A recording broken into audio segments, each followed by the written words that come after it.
welcome on my channel csAirsoft. I'm Cosmo and today we're going to have a look on my assault layout.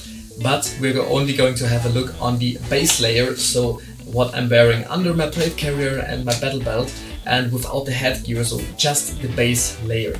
I will link the whole Airsoft gear project down in the description. So for the base layout I have to remove everything except for the uniform. Let's go! Okay, I put everything down, so I'm just here in my base layout. This is the base layout of my assault gear loadout, assault gear setup. But of course you can use this base layer for different types of loadouts. This is for my assault one, but you can use it for a sniper or marksman loadout, or you can use it for a CQB loadout. This is just the uniform and just my opinions about the base layout and why I use all of these parts I'm using here. I would say we will start on the top and go down to the bottom. I have two different boots here and but let's start. Okay, on top I'm wearing a combat shirt. There's nothing under this combat shirt, so I don't need an undershirt or something like that. There's nothing under it. This is the combat shirt from Helicon Tax brand, also I think Poland. It's pretty cool, well made. It costs about 50 to 60 euros in the camo, like the pants in Pancott Wildwood. So I think it's pretty cool. It's very cool for spring. If you are playing Airsoft in spring or in Central Europe, it's very bright, it's very light and very green. So for spring, it's the perfect camo. In summer, the color is getting a little bit more sandy and brownish. So I think the colors will be better in Central Europe or Central Europe, but for spring, it's perfect. The middle part here is in Ranger Green. Personally, I think it fits perfectly with my Ranger Green plate carrier and belt setup. It's very comfortable to wear. I have it now for 1 or 2 years. There's nothing broken, nothing ripped off, everything worked fine. We have two zips here. One is here, a small pocket for pens or something like that. And on the other side too, we have a patch plates or patch surface here, and here is a small one.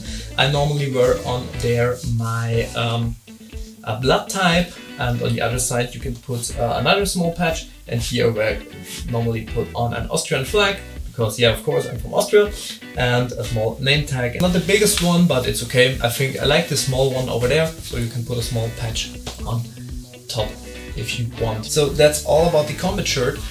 There's one thing which is a little bit annoying about it. You see, I have a lot of muscles. I have very massive arms. So mention if you have wider arms because you are well trained, it will be a little bit harder to roll this up. I am struggling, and you can see my hard muscles. I know. Okay. Just joking. Let's go up to the front here. I'm using the Machanix Gloves. I think this is what nearly every airsofter is using.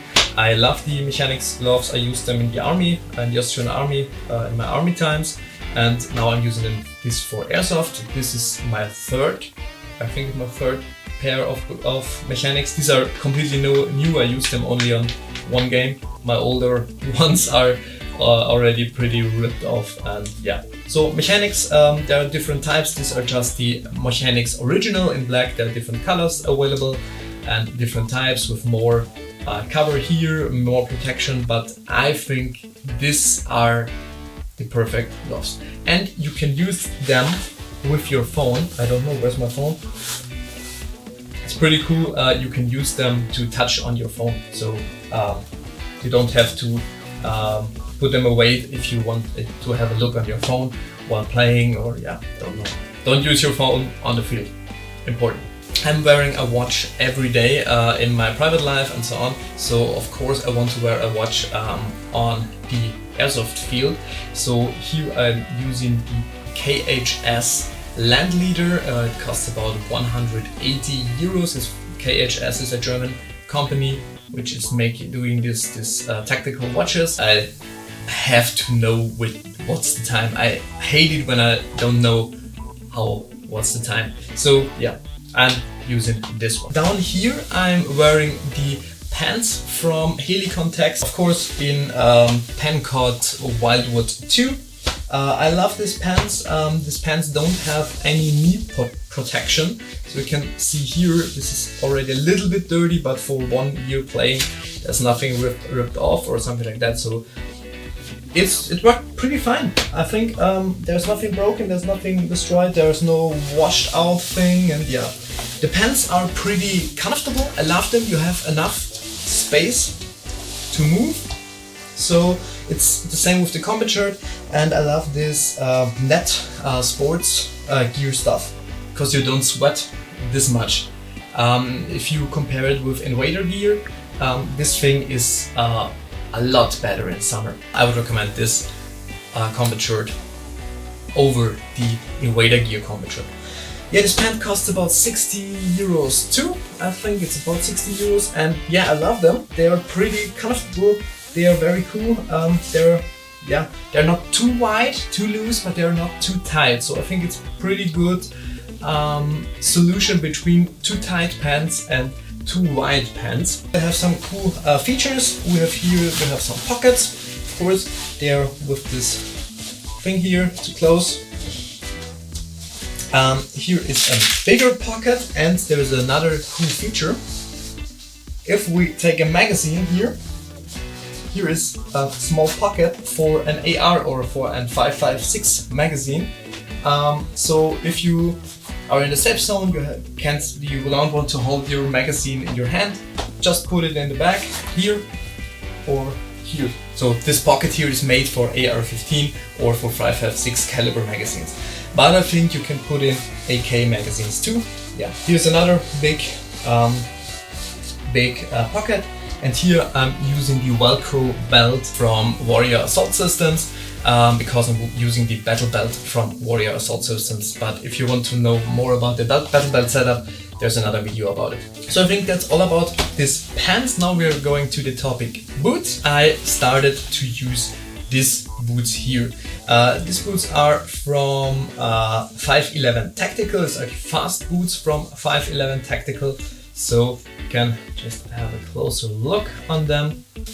Why they are called fast boots? They are called fast boots because here is a small Velcro part and we have a zip here. So you can just zip them. They are in 10, and this is what I don't like. I used a multicam before. Now I switched to Pancott Wildwood with Ranger Green. And there's a little bit dirt on it. And there's some BB stuck in the profile, these boots and dirt. Yeah, I like them, but they are in 10, and they are available in black too. I wish I had used the black one or bought the black one, because with Ranger Green and Pancott Wildwood combined, this looks a little bit blah. No, don't like it. Anyway, these boots are cool, the quality is good, they're costing about 100 euros.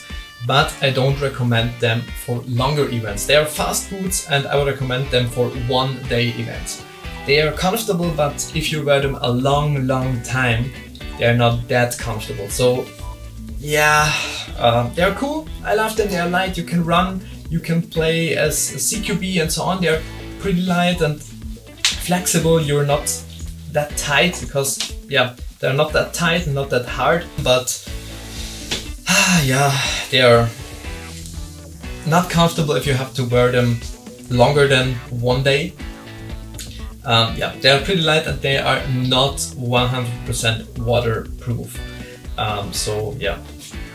That's it. That's all about the boots I wear normally on summer games and spring games if it's not muddy, but if it is muddy and dirty and wet or cold, and if it is cold or something like that, I'm wearing these boots here.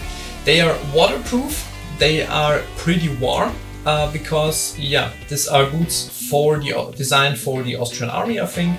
They are from Steinadler. I don't know if you know the shop. Steinadler is an Austrian army shop. They are specialized on stuff for the Austrian army. They are called leichter Feldschuh mit Nässeschutz, so light field boots with wetness protection, because they are waterproof.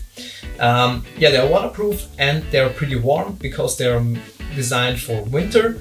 But I think the circulation is pretty good, so you can, if you want, you can wear them in spring or in fall. In summer with 30 or 35 degrees Celsius, I don't recommend them, but if it's not too hot, you can wear them because the circulation and ventilation of the air is so good. Yeah, you won't sweat too much in them. They're made of leather and made in Europe. Yeah, pretty cool. I love them. Of course, they are heavier, but waterproof. And if the weather conditions are better, I'm using these boots here. For socks, I'm using normally this socks here. They are from. There was a BB in my socks, and why? Okay, I use this socks from the Austrian Army. It's not that special, just army socks. I have I think 1,000 of them, and yeah, that's all about the socks. And yeah, I think that's all about my base layout. Of course, you can use it for other loadouts too, but I'm using this loadout for my assault gear loadout, or the assault gear setup. I hope you liked this video about my assault gear setup. If you want to know more about one of my parts like plate carrier, battle belt, base layer or headgear, I will link the whole gear project down into the description. If you have any questions, please put them down in the comments below. And if you like this video, please leave a like and a sub. See you next time. Bye.